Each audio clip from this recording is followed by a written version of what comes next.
Welcome back to the stream. We've made an adjustment here. I don't know if you can see it. Well, I've got Light Bates with us.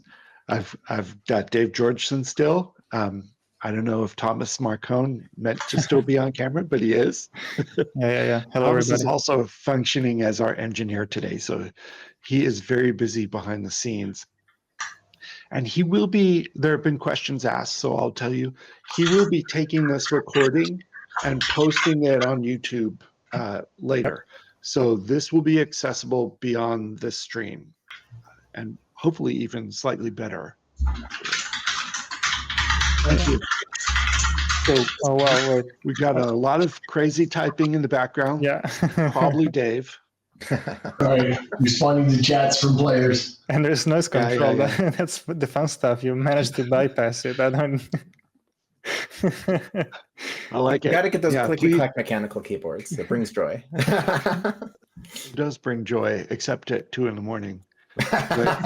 And yes, we do appreciate you answering any questions in the chat like that. And big thank you to the moderators who are helping us today a lot too. I'm Carneros. I'm the host of the show today. I'm the marketing director at Playable Worlds. Some of you know me from previous lives. I've had as many as a cat now, I think. But today we're here. We're excited to talk to Light. Light, tell us about your role at Playable Worlds.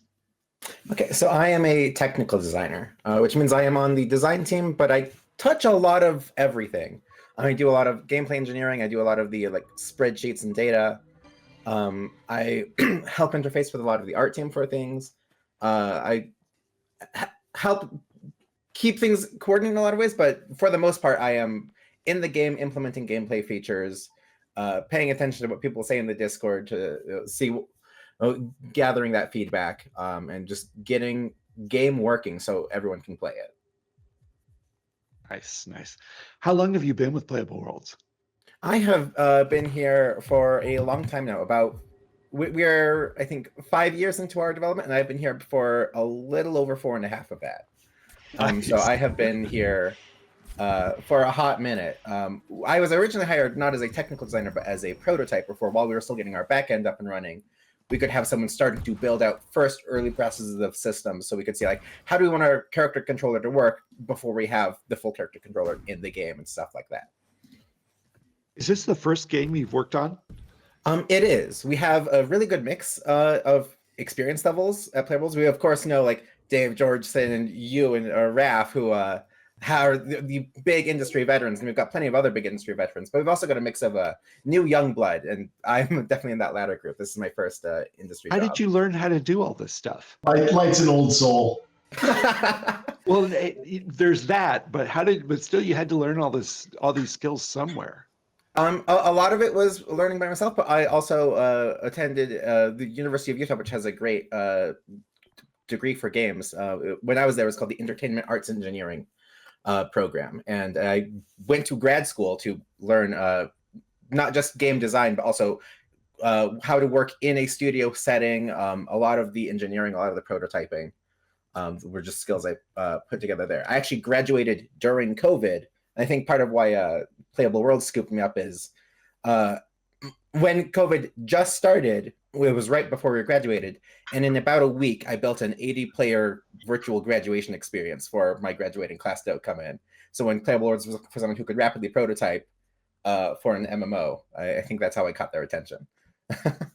Wow, that's brilliant. There's actually one more person I want to thank today for this show, and that is Johnny. Johnny is playing the game for us so that Light and Dave and Thomas and I don't have to split our attention between talking, answering questions, streaming the show, and also playing the game. Thank you very much to Johnny, and he can't even hear us, I don't think. But yeah, thank you very much, sir. Yeah, huge help. He gave up part of his Saturday for this. Love that. Okay. What kind of games do you play, Light? I dabble all over the place. One of the fun things about being a designer is once you have that design mindset, every game you play, you end up saying okay, but what can I take from this? What can I bring into my own thing? I think my most recent game I've been playing a lot of is a Satisfactory. I've got a server up. Me, my brother, and like 3 of our friends have been just going to town. I've put probably a couple hundred hours into that recently. Nice, nice. Okay. What are you playing these days, Dave, when you're not playing Stars Reach? I'm not.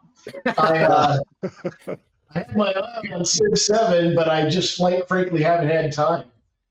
We've been pretty hot and heavy getting stuff done, and by the time I'm done with work, this happens a lot when I'm working on a game. A lot of people are like, "What are you working on?" I'm like, "I'm working on the game I'm working on." In between games is when I catch up on everything else. But, Yeah. I hear you. It's been pretty crunchy lately too. So yeah, I hear you. Thomas, are you playing any games? crunch isn't crunch when it's voluntary. Not in the last like That's 3 true. weeks. But when I play any kind of games, yeah. From I don't know, survival. So we go from Rust, Tarkov. That sometimes I hop into Fortnite, Rocket League, Deep Rock Galactic, Pal World, and so on. So I jump. It's just love to play a little bit of everything. Okay. Yeah, and anyone who knows me knows I'm playing EVE Online if I'm not at work. Yeah, that's the truth. Okay. Let's see what's next. So, what are you seeing in the gameplay right now that Johnny's doing for us? Tell us a little bit about what he's doing. What planet is this, by the way? Do you recognize it? Yeah, it looks like Johnny's on Paramisus, which is until recently was our newest planet. We just put one out in the latest update. So this is some of the stuff. This is a section of the map that had these nice little ponds. I'm just come up with a word. It looks like right now These the salt flats that I heard about. Yeah. Okay. It's this nice narrow section of water. And it looks like Johnny is fighting a couple of the reef sharks in these reefs, as it were. That's the word I was looking for. What do the little cards mean above the reef sharks? Sorry, say that again? What are the little cards? What do the little chat bubbles mean above the reef sharks that we were seeing? Our AI is pretty well thought out and complicated under the hood. Right now, the version in game is a lot simpler than it's going to be eventually. But right now, we have chat bubbles that all of our creatures pop up anytime they change sort of their state or perform certain actions. So when they notice you and either become afraid and run or become angry and attack, they will pop up a little celebration if they manage to take you down during a fight. They will get sad if they've been trying to hurt you, but you run away and they decide they can't keep up. That's probably not going to be how the final messaging looks in the final game. We have a lot of plans for a xenobiology skill tree where you can start to learn to interpret how creatures work, and they'll have their own language and such. But in the current version, with the slightly more simplified version of the AI right now, we have the chat bubbles to help message to players what creatures are doing, especially because all of this art is still pre-alpha. Our creature animations are going to go through a lot of work. There's a lot of art involved in the messaging. And right now, the chat bubbles are a quick and easy way to make players know what's happening before we have the more complex systems in. Okay. How is he moving around? I saw it. Sometimes he's running and sometimes he looks like he's flying a little bit. So there's a variety of movement tools in Stars Reach. There's your basic run, jump, but what you just saw there, he must be able to listen to us because he's definitely showing off. That was the grav mesh you saw where he was sort of flying around like that. It's sort of a brief, limited use anti-gravity device. And then that right there is a grappling hook that lets you attach to nearby surfaces and pull yourself towards them. He must be able to hear us. Okay, great. He's heading back to the base. Yeah. Yeah, there's a lot of movement options. That was a dodge roll, which does have iframes for those of you who are interested in combat, so you can dodge projectiles and such. There's a lot of movement options, A, because it's just fun, but B, we have very living worlds. There are cliffs to scale that you can climb and things to fall off of, and there will be gaps and holes and all sorts of things to navigate. And we wanted to give players lots of tools to use to navigate those, not just you can walk around. so there's lots of options, and a lot of them will scale. You'll be able to craft better grav meshes and such as you progress through crafting skill trees and so on and so forth. Nice. You saw him just go up to that red glowing gem and turn it green. What did that mean? So that is part of our the Pathfinder tool. It's part of our. There's lots of different ways to play Stars Reach. Lots of different play styles that we support, and they all sort of interconnect and work well together. That red gem was a survey node, which every world has a network of survey nodes that, as you explore, you can interact with using the Pathfinder tool, and it lets you collect them, and eventually you'll be using those to create a map, and you'll be able to craft and sell the mini map that everyone else uses to help navigate worlds. It is, we don't have the full mini map functionality in at this version, but the sort of exploration mini game where you can collect these survey nodes. We have sort of an ASCII art skill unlock that will show you where other nodes are still remaining. It's just one of the ways that players can use the exploration play style for those who like to run around and find things and are less inclined for the crafting or the gathering or the. What just happened combat. to him there? Did he fall in the toilet? What's that? So we have planet zones and space zones, and to travel between them right now, we have portals that you can interact with. So he has just hopped into a portal leading him into deep space.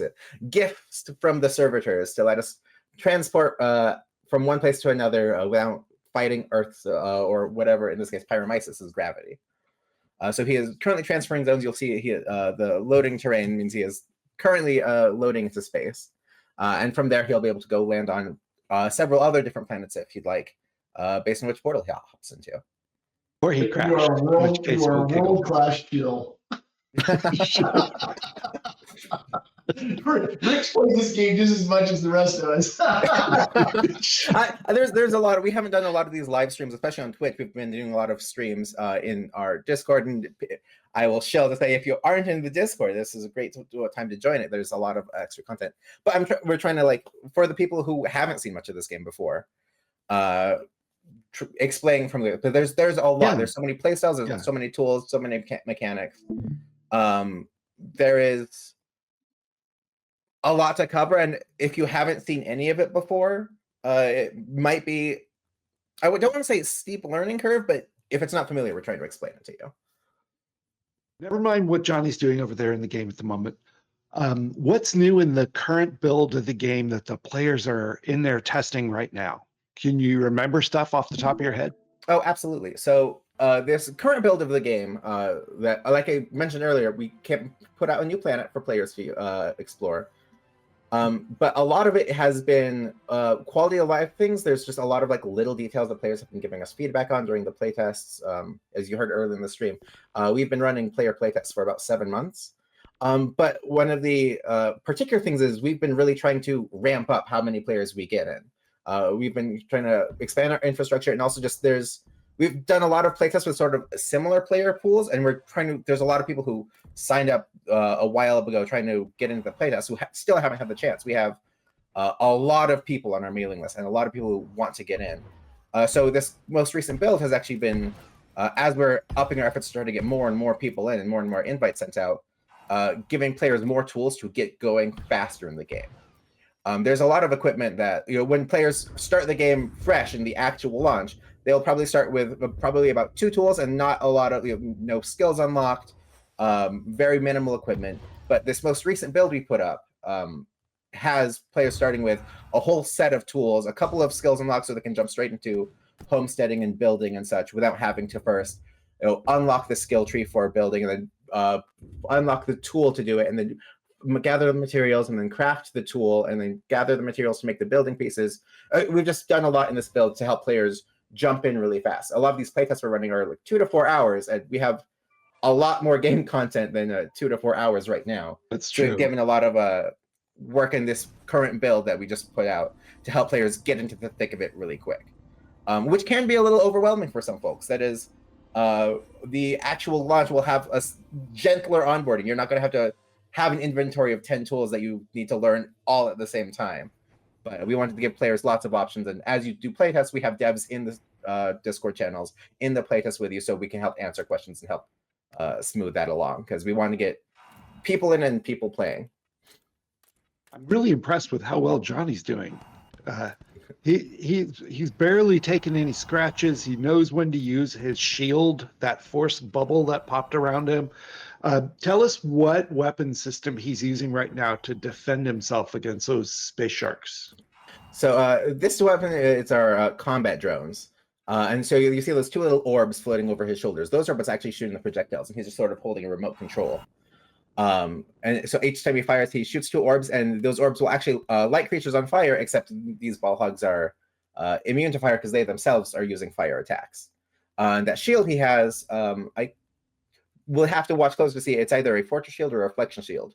The difference being either it blocks a lot of damage or it reflects some of it back. So it's a defensive option that, again, players would be able to craft and get, but we've giving to players in this current version of the playtest. A lot of our combat is very arcade actiony. It's point and shoot, and there's definitely skills and interesting abilities, a range of tools, but we're trying to keep it easy to learn, easy to dive into, but with a higher end, difficult to master for the high ends of things. So like, if you're just wandering around, new player on a starter planet, you probably don't need to worry too much about, your shield and high end weapons and charge shots and all of that. But as you start playing the game a lot, you'll start to get more of these complex sections, and we'll be able to take swarms of flying ball hogs in space like this. So is he aiming those orbs and they're firing, or is he telling them roughly what to do and they're doing their own aiming? In this version of the tool, he is aiming the orbs and firing. It is nice, like pulling a trigger, but a little more indirect. There might be weapons in the future that you are a little more automatic where you direct, but we don't have those in, and I'm not going to promise any gameplay features on a live stream because I am wiser than that. But we have a lot more combat weapons and skills planned and spec'd out than are in the game currently. The Omni Blaster homes. Yeah, that's true. Some of our tools, like the Omni Blaster, have like a little bit of homing. So as you fire the shot, the projectile itself will swerve a little bit to help you out. And all of that is, of course, balanced when like the Omni Blaster doesn't hit as hard as the little combat drones. But the combat drones are a little harder to aim precisely. You can tell our devs definitely play the game because John is pretty good with it. Yeah, he's pretty good. Just below his character that you see on the stream, there are these 3 bars: green, blue, and yellow. The blue and yellow reminds me of the Ukrainian flag. What do those 3 bars mean? I'm going to answer that, but first I want to point out something that had just happened on the stream because I think it was really interesting. He's using a fire weapon. The creatures are using fire weapons, and you can see that big ball of red on the asteroid. Either he or the creatures hit a big chunk of that, and this is space. There's not a lot of gravity, but he heated up the rock there, and it turned into lava, and then heat expands. It expanded because they didn't have gravity to pull it down, which we have really interesting things. Anyway, sorry. I just wanted to show off our sim for a second.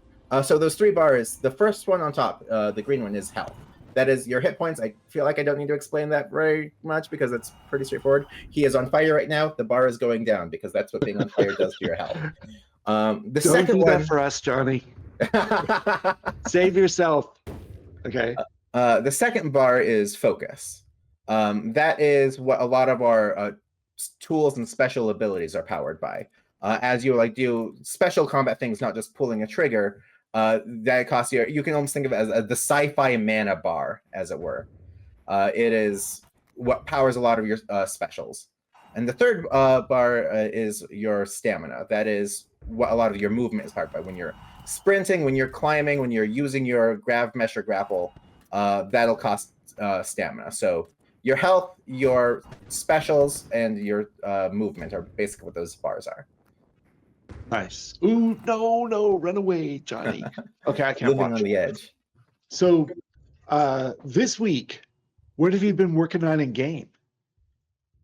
So right now I'm working on our farming system, which we've been saying farming. Really, it's the next step on making our flora feel more alive. We've been saying we want living worlds in a lot of ways, and players have already seen our trees. They spread, they will grow. There are tools if you pursue botany and the forestry sculptures that are currently in the game that will help trees grow faster, help you plant trees across the world. But right now we're working on taking that to the next level. the main thing we're doing is making trees and other flora care about the biomes they're in. So we have a lot of different worlds right now. We have Gaiamar, which is a jungle, and we have Zaraxa, which is a desert, and so on and so forth. And in the current build that you're seeing right now, as you gather things, you can get seeds and you can plant them.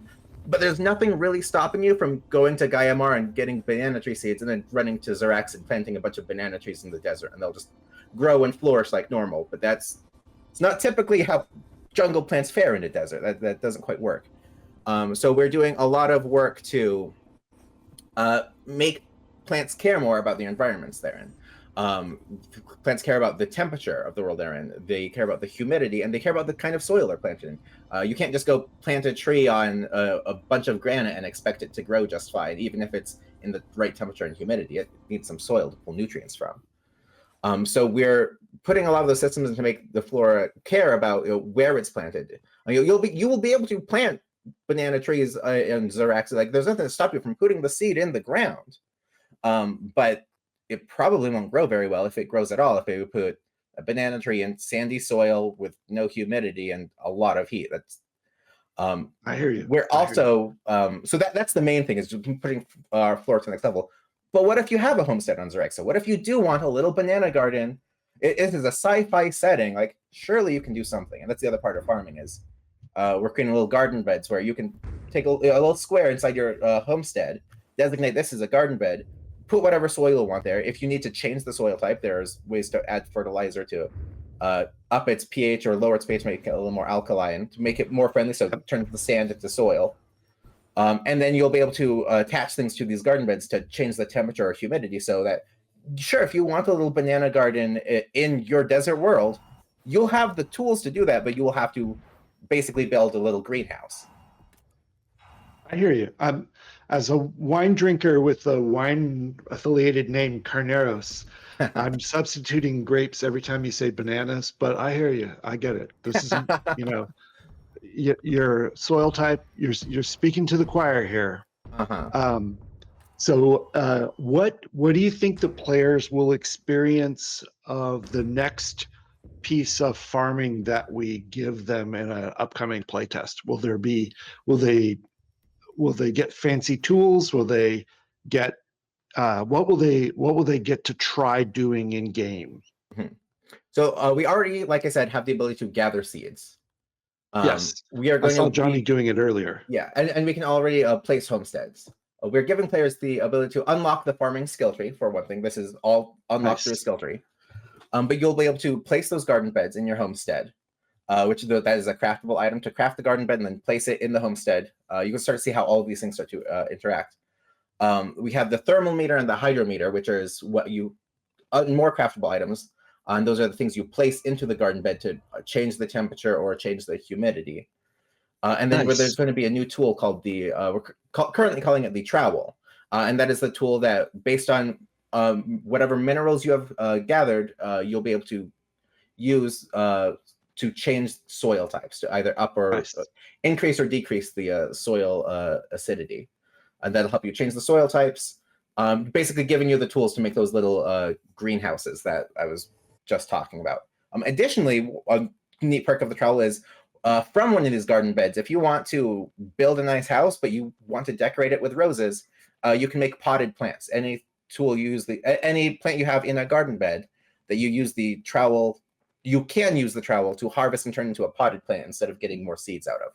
And then that is another thing that you can, will eventually, once we have a more robust economy sort of thing, be able to sell to other players. Right now, we just have a giving system.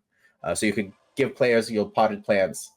A lot of this ties together. And the first version of farming they're going to see is going to be pretty pared back from what we're eventually doing. This is a lot of groundwork, because eventually farming, as you plant things in your garden beds and put it in the ideal circumstances, they'll be able to have better stats. You'll get better stat bananas than you would have otherwise in the wild. I don't know if the example was used earlier in a meeting of wild carrots versus carrots you buy at the store are very different. That's not going to be in the first pass, but as we start getting that will be applicable, and then that'll apply to crafting as we get stats into crafting more. A lot of people ask, is crafting going to have stats like Star Wars Galaxies? The current build, no, but a lot of these things are laying the groundwork to get to that point, because that is definitely where we're aiming for. We're running low on time for the light section of the show, so this is a good time to ask questions if you want to ask anything of light. All right, and Try to pull up the what Twitch else chat. are I you have not been excited to looking tell at it. them? Oh, I see someone in the chat asked, how does exhaustion work with the stamina bar graying out? Yeah. As you go on adventure, whether you can take wounds, there's exhaustion, and exhaustion for stamina, wounds for health, and I think drain for focus. I can't remember the exact term off the top of my head. But as you use a lot of stat or take heavy hits, your maximum will slowly go down a little bit.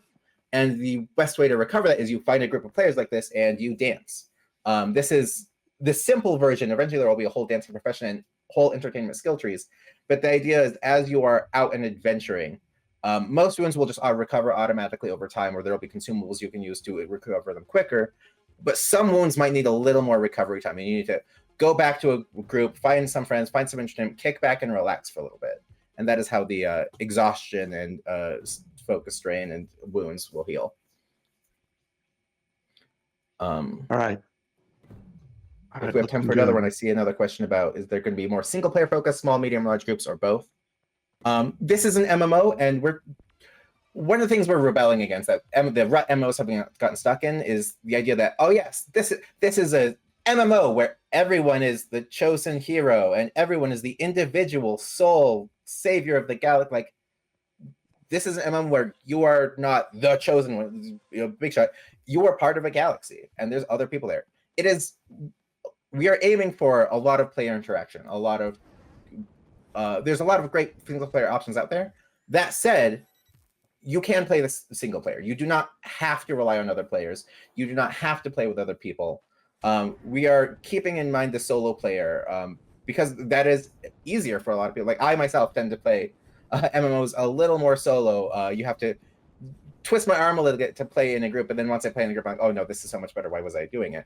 But we want everyone to have a good time. There's lots of play styles, whether you want to be part of a big guild doing a lot of things, or whether you just want to be like, hey, I'm a solo smuggler, rogue Han Solo type. I don't need the rebel faction. I'm just gonna run my goods across the galaxy and get paid. You will definitely be able to play however is most fun for you. There's no mechanics that require you to actively play with other people. But whatever you do, whether it's solo or in a group, will be able to help other people. You'll be able to, if you're a crafter, sell things to people. If you need to buy things, there will be people selling things available.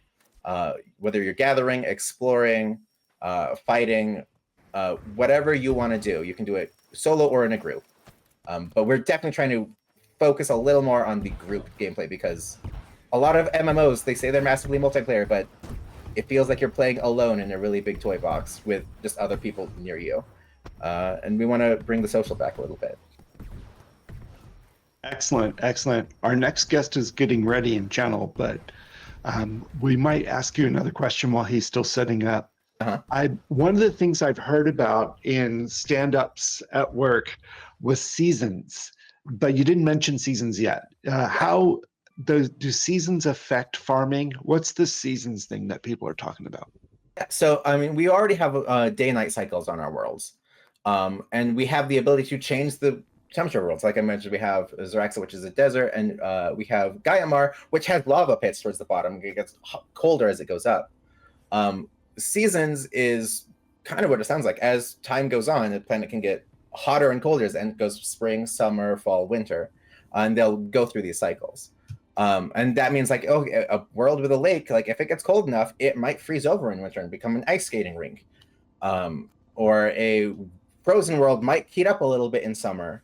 Some worlds might be so far at an extreme, like, I think winter on Arrakis, the world of Dune, probably still pretty hot. Summer on Hoth from Star Wars, probably still pretty cold. But a lot of worlds, like Rodin 4, our temperate world, will have winters where everything gets snowy and frozen, and summer where there is no snow. And where that interacts with farming is, like I just said, plants will have preferred temperatures, preferred humidities, preferred soils. We're going to start seeing things where in winter, plants won't grow as much, but then once spring hits, you'll get a burst of growth and things like that as plants respond to the environment around them. We've done a lot of work on a simulation to try to make our worlds really feel alive and interactive and make sure player choices matter. Thomas, we're setting up Kurt. So he should be joining various things for you to click. All right, thanks. You're on top of it. Right. Excellent. But we don't, these things aren't in this build. We're still waiting. We got to, a little more those time. are still work in progress. Seasons and farming still work in progress. They might roll out together. They might roll out separately. Those are things we're currently working on, but those are some of the things you can look forward to in some of our future builds. Yay. Okay, let's take one break. Well, first, let's thank Light for coming and joining our show. Thank you very much. Thank you very much. You're welcome to come back next week if you think of anything. All right, thank you. And I want to remind folks, if you're just joining us midstream, we have a Kickstarter campaign starting on Tuesday, the 25th of February. It is starting at 8 a.m. Pacific, which is 11 a.m. Eastern, which is other times than other places. This is a big deal for us. It's going to run for 30 days, and we are raising some funds to finish the game. We've made it a long way, but we got another chunk to go. We very much appreciate your support. If you can spare $1 on Tuesday, sign up and become a backer at the $1 level. It helps us create momentum. It helps us create excitement. It signs you up for updates on what we're doing. You get to see all of the rewards, and you also get a marker such that you can always come back later if you see something you like and sign up for that too. But it gets you in the door. Those $1 things actually help. And then we have our new guest coming on here, and that is Kurt Larson. Kurt, thank you for joining us on a Saturday. Much appreciated. Wait, are we live? I think we are live, sir. Oh my God, people can hear me? Yeah, pretty much. Yeah. But I have stage fright. Can y'all in Twitch chat hear Kurt? Yeah, someone will say. All right, cool. Is there a text window I'm supposed to be seeing right now? No. Right. You can open Twitch TV /PlayStars Reach if you want and watch, but if you do, please mute that window so that you don't hear the time delay and have it scramble your serial. Twitch.tv /PlayStars Reach, all one word. Right. And please mute it right away so you don't have cognitive dissonance. But you're the sound guy, so you know that. Oh, I shouldn't have leaked that. You're going to tell it. You're going to introduce yourself. So, Kurt, tell us about yourself. Yeah, I'm still looking for the mic control on the other one. Thomas might be in charge of the mic power in the background, but you sound good. Yeah, he's working. All good. Yeah.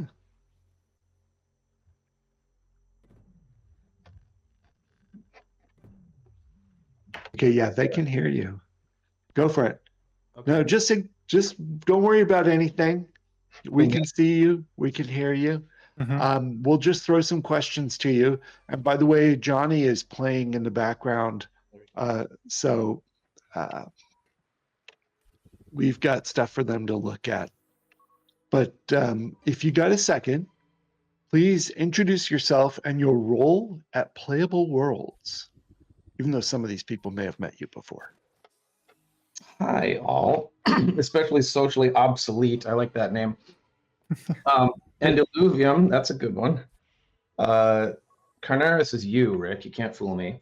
Yes, I know.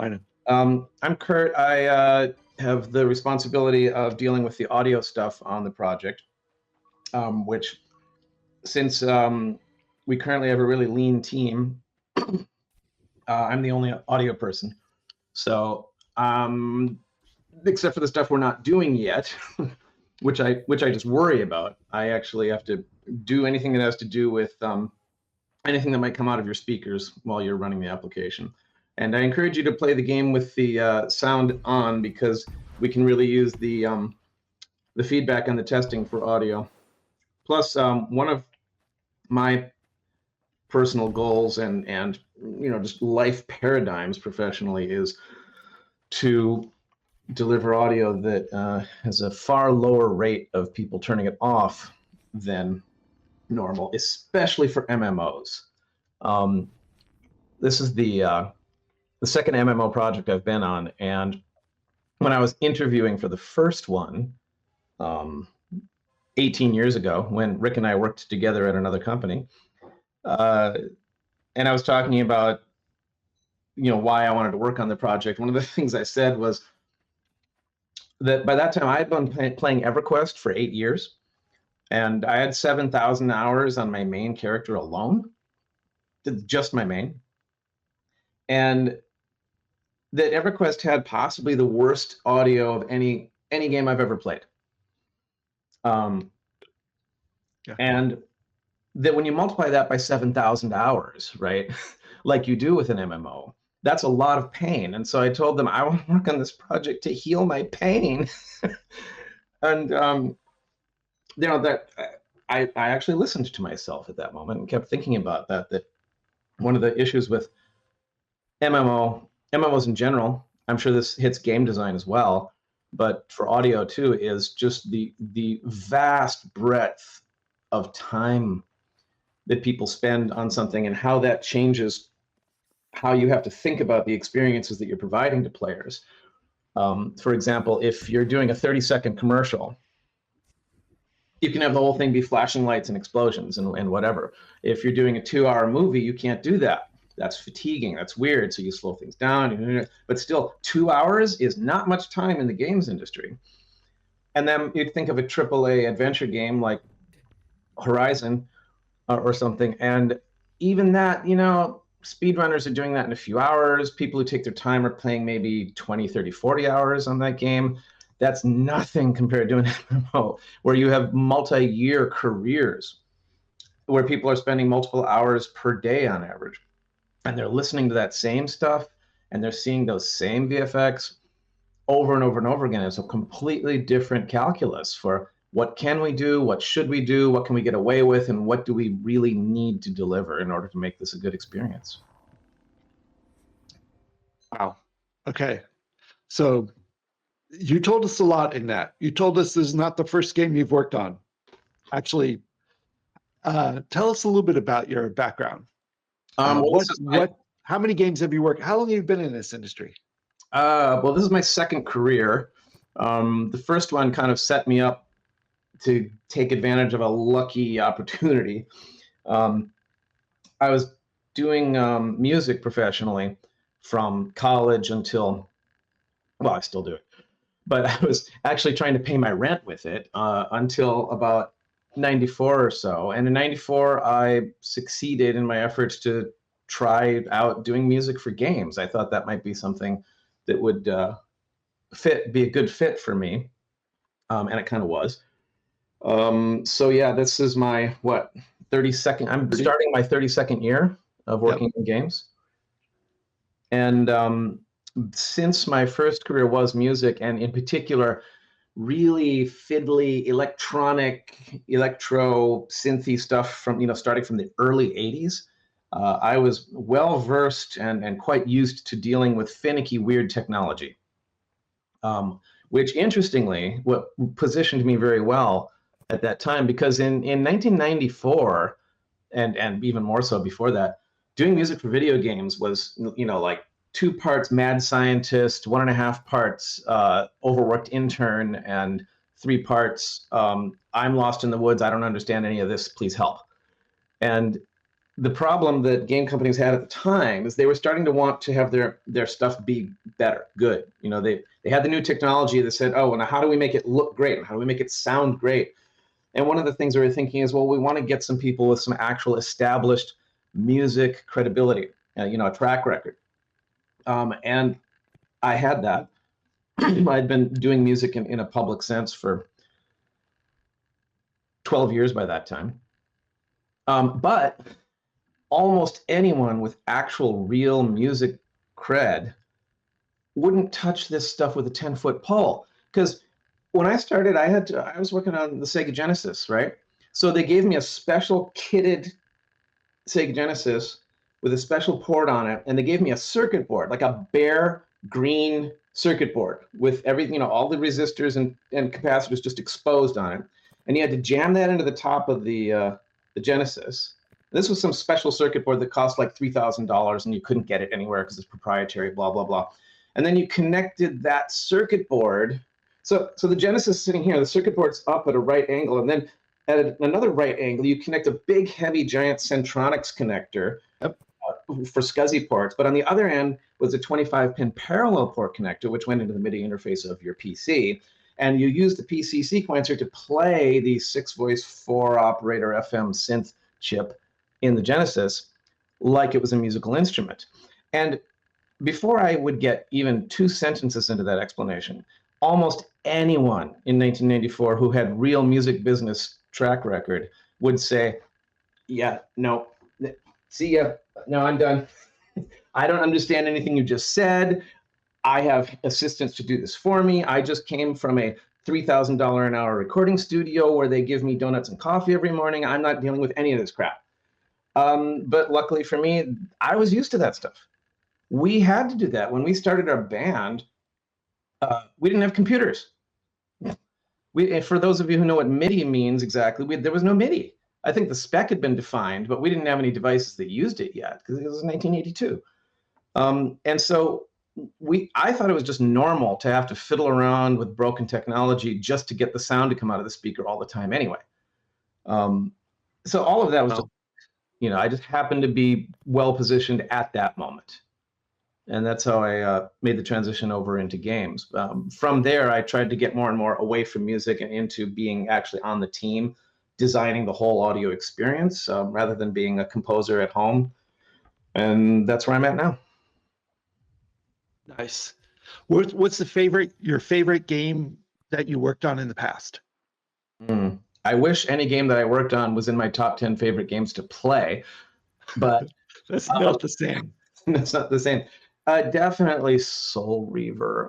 I'd say Soul Reaver. I did most of the sound and music for Soul Reaver 1 and Soul Reaver 2, which I'm now having a great time, I would say replaying, but honestly, I'm playing it for the first time ever on the PS5 because it was recently re-released and up-resed and remastered and released for the PS5, which has been really fun because it's been more than 20 years. I've forgotten most of that sound design that I did, and I don't remember how to, solve the puzzles and stuff. So it's super fun. I love it. If you've never seen or heard of Soul Reaver, look it up. It's a really interesting game. It was unique for its time. It developed a real cult following. It's very interesting title. Yeah, I loved it. It's a lot of fun. You play as a vampire. Sort of. I mean, sort of. You play as somebody who was a vampire hunter and then got killed by vampires and turned into a vampire who then evolved for some reason into like this different vampire who was then destroyed by another vampire and sent down into hell and became a disembodied demon who was then resurrected by an elder god who became a revenger against vampires who, instead of drinking blood, sucks souls. And so the lead character definitely has a bit of an identity crisis, which is kind of the whole plot of the game. Yeah, that's why I just said vampire and didn't go into any detail. Accuracy, Rick. Accuracy. All right, accuracy. But he's not bitter. He's not bitter. So he's surprisingly emotionally sensitive for somebody who's been through everything he's been through. And also, the Soul Reaver 2 has lots and lots and lots of voiceover from one of my favorite actors, René Auberjonois, who unfortunately died fairly recently. I'm sorry to say. And it was really, and I had the amazing luck and privilege to meet him once on a thing that we were both working on. And that wasn't that long ago. That was like maybe 6 years ago. I actually spoke with him for a few minutes. And so playing the game and hearing his voiceover again was really poignant. Soul Reaver. Check it out. Jaredar is happy to meet you in chat there. I do want to point out to Jaredar that it's actually a remarkably small industry. It's smaller than you think it is.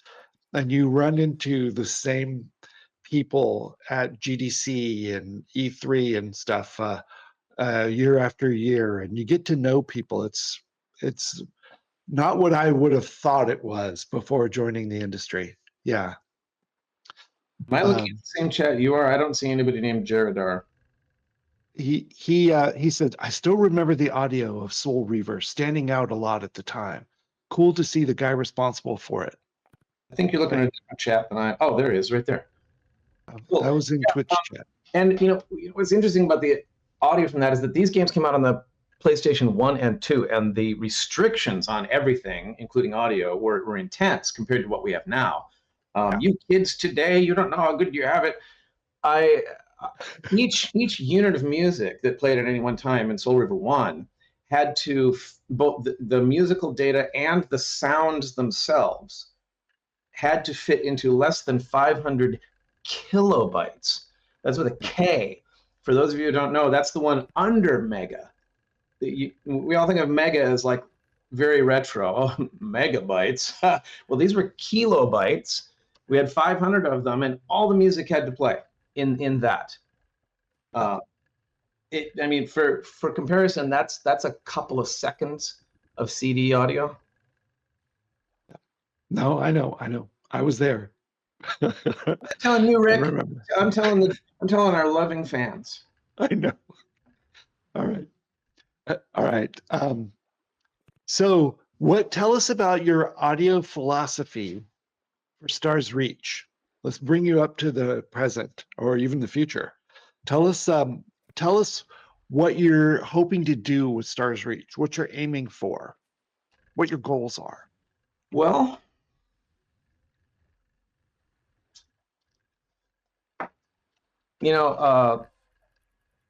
I'm gonna break it down smaller if you want. Whatever is easier. I'm good. If I'm pausing, it's because I'm winding up to say even more words than I usually do.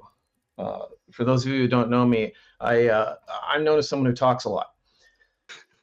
So yeah, I'm going to sort of outline the same stuff I said on our internal company docs about how I want to approach the audio.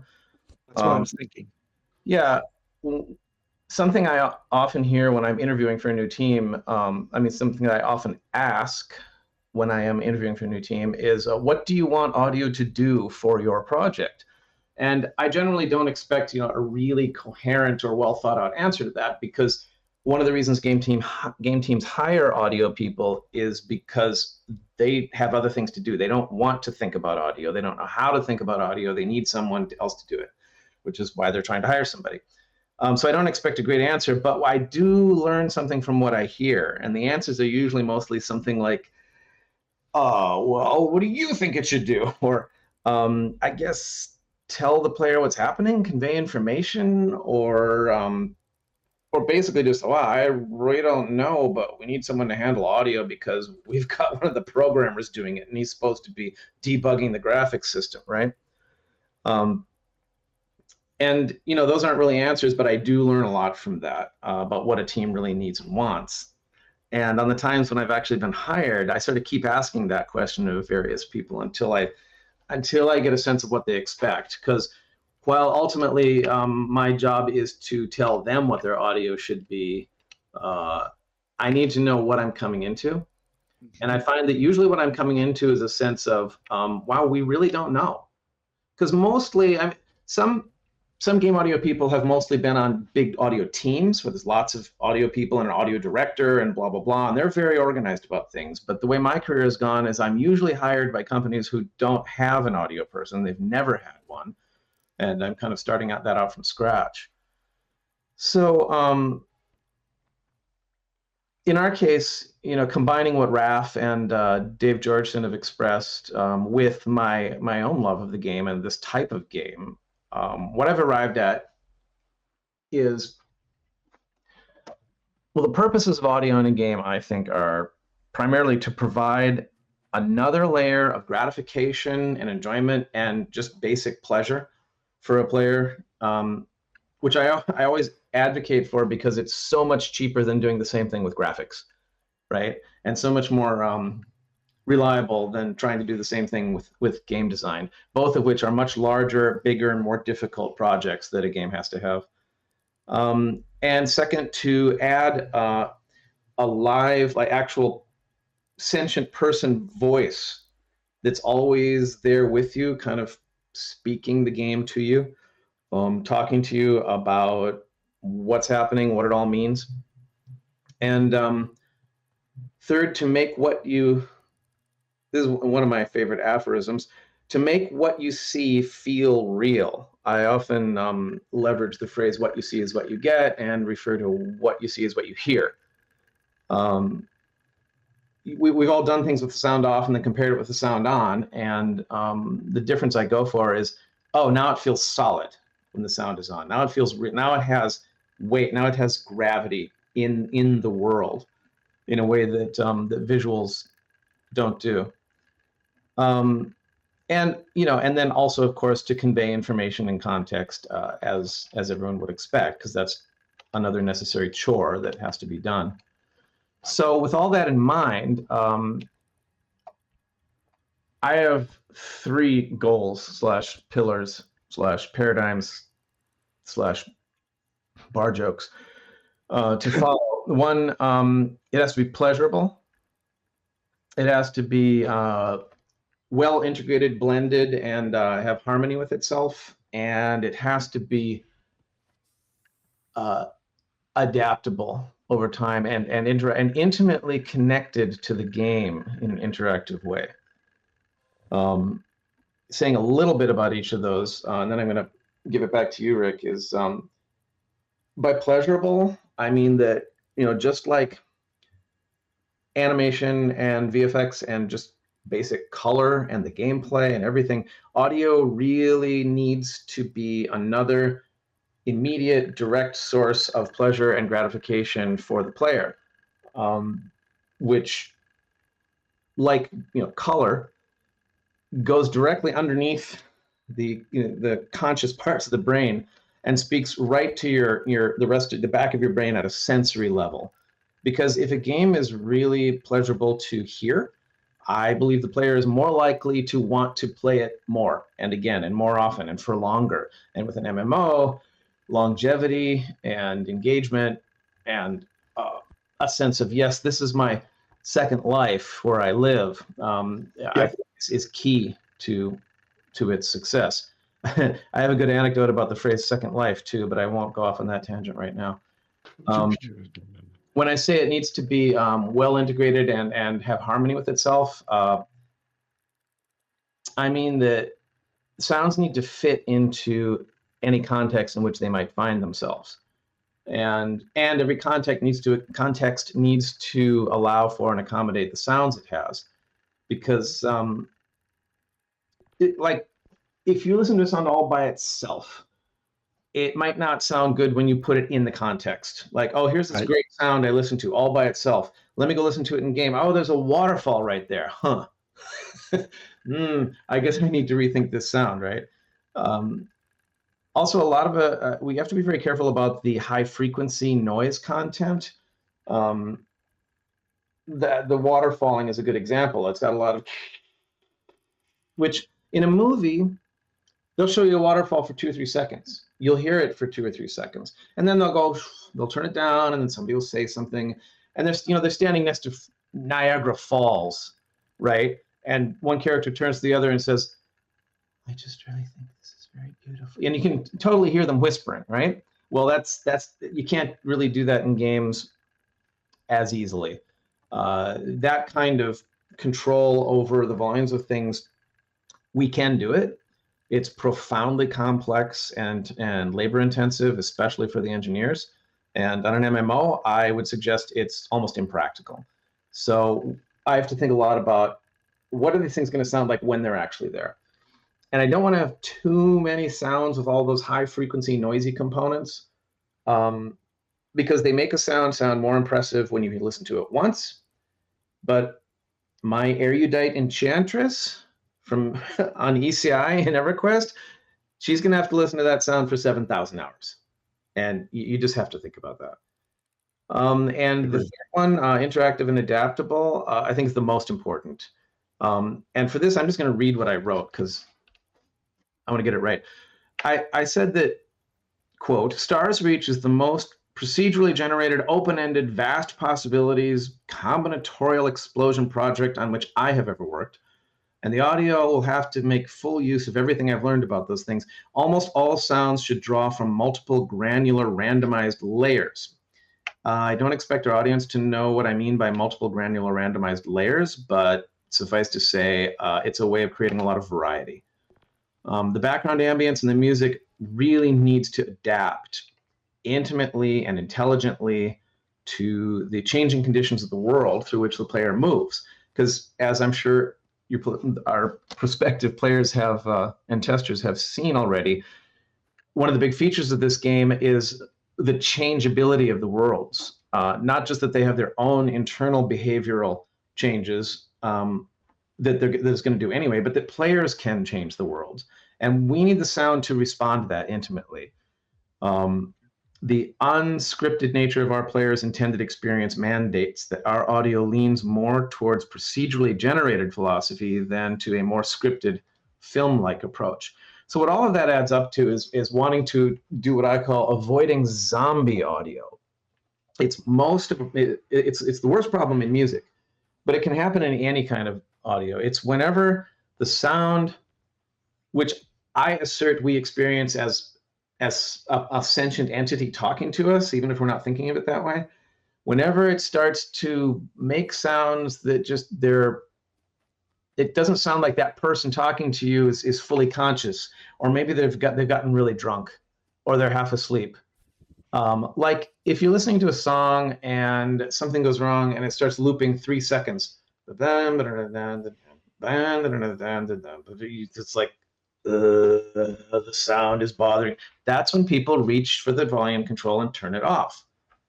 Yeah. That's when the entire dollar investment a game company has made into its audio is thrown out the window. Yeah. So you can't let your audio repeat itself too much. You can't let it blare stuff at you that just isn't appropriate. You can't let the music try to force the player to feel a way that that's just not how they're going to feel. It's got to feel like it knows what the player is doing, and it has to feel like it knows what's going on around the player, and it has to adapt, it has to match, it has to be intimately related. I'm sure we've all had that experience of turning off combat music. Because, yeah, in the first pitch for a game, you talk about the combat's going to be really exciting, and sure it is. This isn't Drake's Fortune or Callisto Project. This is eventually you're going to be doing things like farming low-level enemies for rare ore drops or something. And by the 724th low-level enemy that you've snuffed out, you really don't need the music to try to tell you that it's really exciting, because it's not, and that's fine. Maybe you're just relaxing with a couple of friends. We're running out of time, Kurt. I'm sorry. What? I have to stop talking? Yes, just for a moment. Hang on. I want to point out, I put a link in chat. This is Stars Reach Audio Insights Part 1. Kurt wrote this dev blog. It's coming out in 3 parts. Part of the reason we invited him today to be on the show was so you could put a face with the name as you read his dev blogs. Picture this somewhat crazy man the whole time you're reading it. And for parts 2 and 3 also. Yeah. Thank you very much on that. Thanks again to Light Bates. Thank you again to Thomas Marcone. Thank you to Johnny Au, who's playing in the background for us. All of you, thank you to the moderators who are managing chat in both chat channels and helping with the playtest at the moment, which is ongoing. If you have a chance, join the Discord, drop down to the playtest channel and see what's going on in the test, or log in yourself. I need to close the stream down. I have a meeting, believe it or not. Sorry. And thank you all for coming. The next live stream will be on Tuesday, February 25th. We look forward to seeing you again here on Twitch TV/PlayStarsReach. Thank you very much.